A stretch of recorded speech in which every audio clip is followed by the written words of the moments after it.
Israel और फिलिस्तीन का झगड़ा पुराना है, लेकिन अब जिस तरह से दोनों देश आपस में लड़ रहे हैं, उसने सारी दुनिया का न सिर्फ ध्यान खींचा है, बल्कि बड़े देशों को परेशान कर दिया। क्योंकि इजराइल फिलिस्तीन के बीच जो हो रहा है, वो अगर अभी जंग नहीं है, तो जंग से कम भी नहीं। कम से कम इजराइल तो इसे युद्ध की तरह ही ले रहा है। अब आप पूछेंगे कि ये नया झगड़ा क्या है, तो जरा ये जान लीजिए। तनाव की शुरुआत शेख जर्राह को खाली करने को लेकर हुई है। ये पुराने शहर की दीवारों की बाहर की जगह है, जहां फिलिस्तीनी रहते हैं। इसकी जमीन और प्रॉपर्टी पर यहूदियों ने इजराइल की अदालतों में दावा किया हुआ है। पिछले कुछ हफ्तों में इस इलाके में इजराइल ने पुलिस के हथियारबंद जवानों की संख्या बढ़ाई, क्योंकि तनाव लगातार बढ़ने का डर सता रहा था और इजराइल के पास कई ऐसी खुफिया रिपोर्ट थी कि फिलिस्तीन की तरफ से हिंसक प्रदर्शन हो सकता। फिलिस्तीनियों का दावा है कि इजरायली सरकार यरूशलेम में यहूदियों की संख्या बढ़ाने की कोशिशें कर रही है। यहाँ ये जानना भी जरूरी है कि इजराइल की नई राजधानी यरूशलेम ही है और अमेरिका समेत कई देशों ने इसकी मान्यता भी दी। ऐसे में फिलिस्तीन के एक तरफा दावे को सुनना और उस पर यकीन करना भी थोड़ा मुश्किल है। ऐसे में दुनिया के कई देश, इस्लामिक देश खासकर, फिलिस्तीन को लेकर समर्थन कर रहे हैं और इजराइल से चिढ़े हुए हैं और इस मुद्दे को लेकर यहाँ तनाव है।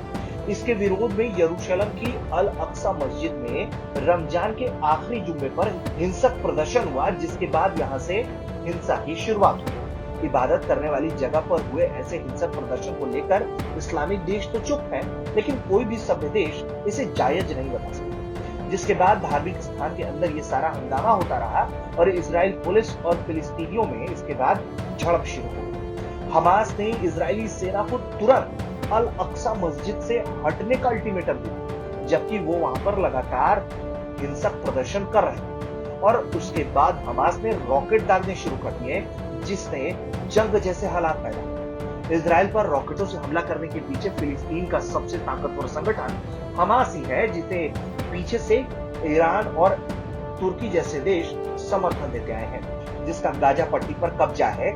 यही इजराइल पर रॉकेट से लगातार 1500 से अधिक हमले कर चुका है। लेकिन गाजा पर एक के बाद एक हमले करके इजराइल ने भी दिखा दिया कि वो क्या कर सकता है। जिस 14 इमारत को इजराइल ने निशाना बनाया, उसमें दुकान, ऑफिस और घर के अलावा हमास से जुड़े टीवी और उसके पॉलिटिकल विंग का दफ्तर, जिसे इजराइल ने पूरी तरह से नेस्तनाबूद कर दिया। ऐसा करने से पहले इजराइल ने बाकायदा चेतावनी भी दी, लेकिन जिस जगह पर दिन के वक्त 1,500-2 हजार लोग हर वक्त मौजूद रहते हो, वहां हमले के वक्त इतने लोग मौजूद थे, इस पर हमास ने चुप्पी साधे।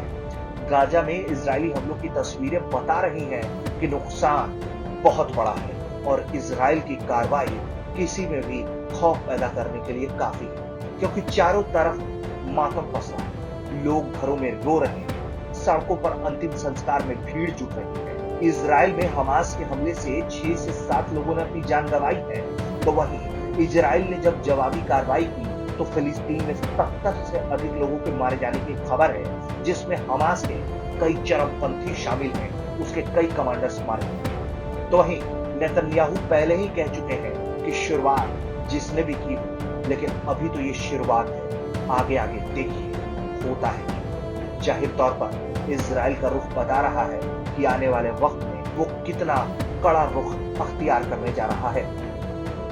ब्यूरो रिपोर्ट, भारत तक।